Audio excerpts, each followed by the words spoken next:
Good morning. Ngasigi video yung minarase ko. Ngasi thangjo numit ko. Thangjo numit su oire. Aduga Purnima su oire. Aduga kaino su leire ko. Haidi Chandra Grahan su leire ko. Hore nungdang athing bada. Ado aham bada card ki message yung minarase. Aduga timing su ay hajarage ko. Ado thangjo oibani na haidi machu se ko. Machu se akhoi gi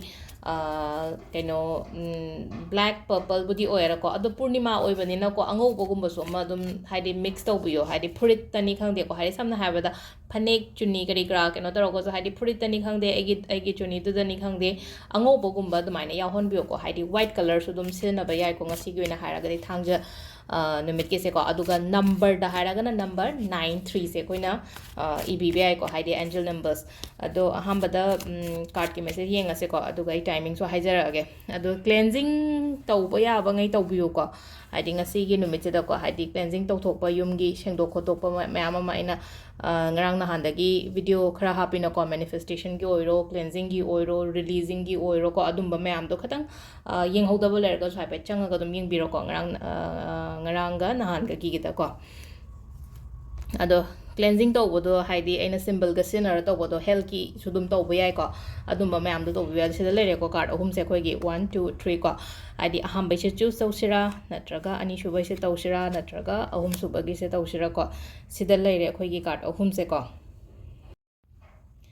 ado khwai first laiba card sigi matung ina hairaga di ko hojik se yamna clear di oire ko vision aigi aina tawgadaba se karino haibado yamna clear di oire ado aigi goal aina pami bado do manifesting gumba so manifestum tawre ko hadi aina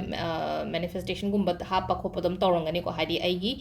thaba inkhang do phangna bane haina ko hadi manifesting adum tawba kaino so igali ko masagi thaba gumba sum tawjaba do masagi thaba hairaga di job gumba natabida ko hadi ai isagi oba business gumba tawba person gumba so dum oigali ko moise ko ado hamba gi oina hairaga di hojik yamna clear do oire aina tawgadori पोसे करीनो हाइबदो को अदुगा अनी शुबसिसु अनी शुबसु चामाना को हाइदि सिदसु हाइदि नहंगे confusion लेरमेना खल्लसेबो को हाइदि mental अखोइगी mental clarity gumba se like ko haji haraga di ko mental clarity gumba lakpa adagi legal matters gumba kai gumba leraga su ko hadi pot sing se aigi favor da gumba lakpa ko pa dmaina hora ani ko aduga last ki laiba akoi gi sigi card sina mu kai no hai kan there something good opportunities ni khang de hadi kai no ma aphaba ma aigi lambi da changakpa aigi life da changakpa gumba hadi mating ni khang de ma ni khang de ga kamaina hadi ngasi goina hadi ko adumba ma mai tor lai ko aduga timing sina ayuk ki pung 3 ka minute ni phum doi dagi pung 9 ga minute 9 phawm lai ko sida lai khoiram bi hawar sui ko haidi ngasai ke na hai ba timing se ko 3 ka minute ni phum doi deina 9 ga minute 9 phawba